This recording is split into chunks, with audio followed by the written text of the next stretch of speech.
জীবন নামক এই চলার পথে যেমন ভালো দিকও আছে, তার কিন্তু খারাপ দিকও আছে। কিছু সময় দেখবে না চাইতেই কিছু বিপদের সম্মুখীন আমরা কম বেশি সবাই হয়ে থাকি।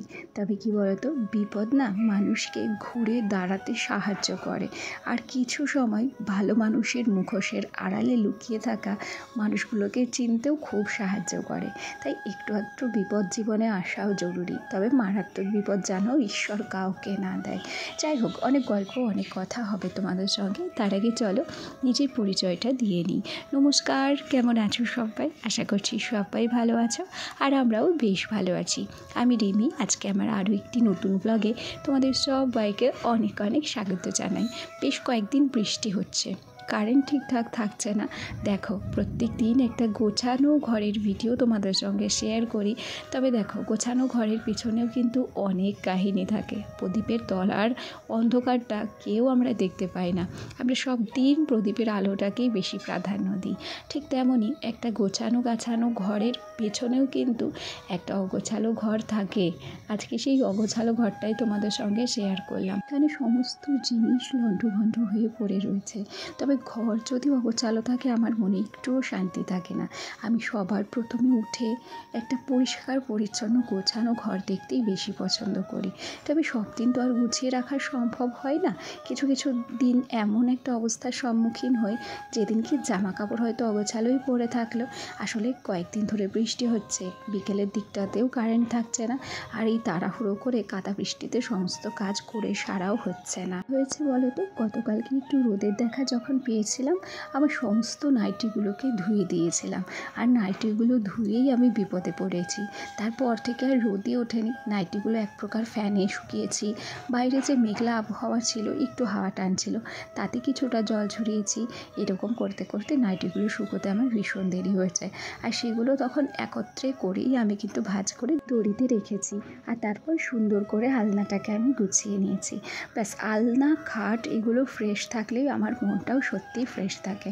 তবে যেহেতু বৃষ্টি হয়েছিল, ছেলে তো বাইরে খেলতে পারছিল না, ও ঘরে আমার সমস্ত কসমেটিক্স নিয়ে খেলা করছিল।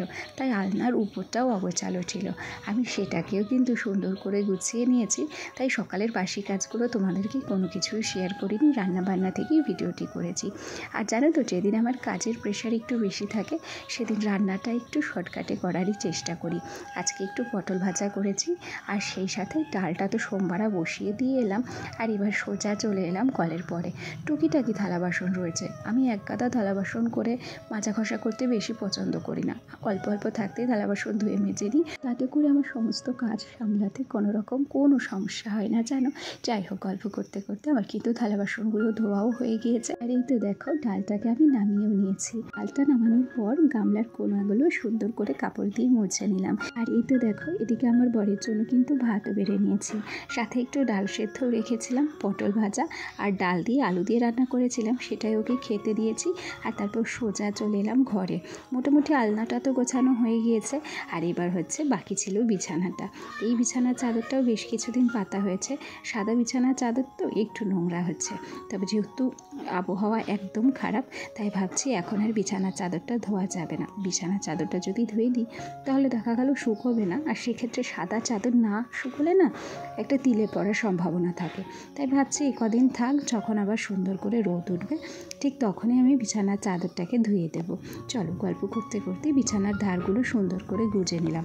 আর খাটের সাইডটাকে একটু চিরুনি দিয়ে গুজে নিলাম। তাতে করে কি হয়, বিছানার চাদরটা একদম ভিতরে ঢুকে যায়, আর বিছানাটা সুন্দর লাগে দেখতে। আর তারপরে প্রত্যেক দিনের মতো খাটটাকে সাজিয়ে নিচ্ছি আমার ছোট্ট ছোট্ট টেডি বিয়ারগুলো দিয়ে। তারাও ভিডিওর এই পর্যায়ে একটা কথা না বললেই নয়, আমার যে সমস্ত বন্ধুরা প্রথম থেকেই আমার সাথে আছো, পাশে আছো, তোমাদেরকে অসংখ্য ধন্যবাদ জানাচ্ছি। আর আমার যে সমস্ত নতুন বন্ধুরা আজকে ভিডিওটি প্রথম দেখছো, যদি কোনো কারণে আমার এই ছোট্ট ভিডিওটি তোমাদের ভালো লেগে থাকে, তাহলে অবশ্যই করে লাইক করো, কমেন্ট করো। আর হ্যাঁ, তোমরা চাইলে আমার এই ছোট্ট পরিবারের একজন মিষ্টি সদস্য হয়ে আমার পাশে থেকে যেও। বিছানা তো গোছানোই হয়ে গেল, তবে আমার ঘরের পেছনে না প্রচুর তেলাকুচোর গাছ রয়েছে। সেই তেলাকুচোর ডগাগুলো যেন ঘরের মধ্যে চলে এসেছে, টিন বয়ে বয়ে তারা উপরে উঠে যাচ্ছে। সেই তেলাকুচোর ডগাগুলোকে না আজকে আমি ছিঁড়ে বার করেছি। এর আগে আগের দিনও পরিষ্কার করেছিলাম। কি বলো তো, ঘর বাড়ি যদি অল্প থাকতে থাকতে পরিষ্কার করা যায় তাহলে খুব বেশি খাটনি আর হয় না জানো। আর তার উপরে ঘরের বাইরের নানান রকম কাজও সামলাতে হয়, তাই কিছু কিছু কাজ কিন্তু তাড়াহুড়ো করেও করতে হয়। এই দেখো না, ঘরে তেলাকুচোর ডগাগুলো ফেলে দিয়ে তারপর আবার এই তক্তাটাকে মুছে নিচ্ছি। আজ অনেক দিন হয়ে গেল তক্তাটাকে মোছা হয় না, সেই সাথে ফুলদানিগুলোও মোছা হয় না, তাই হালকা হাতে আমি কিন্তু সমস্ত কিছু হালকা করে মুছে নিচ্ছি এবং জায়গার জিনিসগুলো জায়গাতেই সাজিয়ে রাখবো। আসলে কি বলো তো, ঘর ছোট হোক কিংবা বড়, যার যেরকমই ঘর হোক না কেন, ঘরটাকে যদি আমরা সঠিকভাবে সঠিক উপায়ে গুছিয়ে রাখতে পারি তবে প্রত্যেকটা ঘরই কিন্তু মন্দিরের সমানই হয়। সত্যি বলছি, ঘরটাই কিন্তু আমাদের কাছে মন্দিরের সমান প্রত্যেক গৃহিণীর কাছে। আমরা প্রত্যেক গৃহিণীরাই সংসারটাকে যেমন ভালোবাসি, সেই সাথে কিন্তু ঘরের যত্ন আত্তি করতেও কোনো কমতি রাখি না। এই ঘরটা নিয়েই তো আমাদের কত স্বপ্ন, তাই না? যাই হোক, গল্প করতে করতে ঘরের কাজ কমপ্লিট করেছি। আর এই পর্যায়ে ছেলে মাংস খাওয়ার বায়না করেছিল, তাই ওর বাবা মাংস নিয়ে এসেছিল। আজকে একটু গন্ধরাজ চিকেন রান্না করব, সেই জন্য সমস্ত রকম মশলা দিয়ে আমি মাংসটা আগেই ম্যারিনেট করে রেখেছি। যেহেতু গন্ধরাজ চিকেন রান্না হবে, তাই কোনো প্রকার দই কিন্তু আমি আজকে ব্যবহার করিনি। আমি মাংস রান্না করলেই না একটু টক দই দিয়ে রান্না করি, তাতে করে মাংসটা নরম হয়। তবে আজকে কি বলো তো, গন্ধরাজ চিকেন করেছি, আজকে যেহেতু লেবু দেওয়া হয়েছে মাংসতে, মাংসটা না অসম্ভব সুন্দর নরম হয়েছিল জানো। তো যাই হোক, এখন একটু মশলা ধোয়ার জলটা না মাংসের মধ্যে দিয়ে দিলাম। আর এই যে লেবুর পাতা দিয়েছি, এগুলো কিন্তু গন্ধরাজ লেবুর পাতা। আর এই লেবুর পাতা লেবুর জন্য না ভীষণ সুন্দর গন্ধ ছেড়েছিল মাংসটাতে জানো। চলো, গল্প করতে করতে মাংসটা কিন্তু আমার কষানো হয়ে গেছে। কি দারুণ টকবক করে ফুটছে মাংসটা, তাই না? দেখে কিন্তু ভারী সুন্দর লাগছে। ওই লেগ পিসটা ভাবছি আমার ছেলেকেই খাইয়ে দেবো। আগে আমার পর আমার জন্য লেগ পিস আনতো, তবে এখন যেহেতু ছেলে হয়ে গিয়েছে, তাই নিজেদের ভালো জিনিসটা আগে ছেলেকেই দিতে ইচ্ছে করে। চলো, গল্প করতে করতে মাংসটা কিন্তু নামিয়ে নিয়েছি। দুটো লেবুর টুকরো দেখছো, এই লেবুর টুকরো দুটোকে এখন তুলে দেবো, তাহলে কিন্তু মাংসটা তেতো হয়ে যাবে। আজ ফার্স্ট টাইমই ট্রাই করলাম, তবে বেশ সুন্দর হয়েছিল জানো। তাহলে আমার আজকের ভিডিওটি তোমাদের কেমন লাগলো কমেন্ট করে জানাতে ভুলো না। আজ আসি, কাল আবার দেখা হবে। টাটা সবাইকে।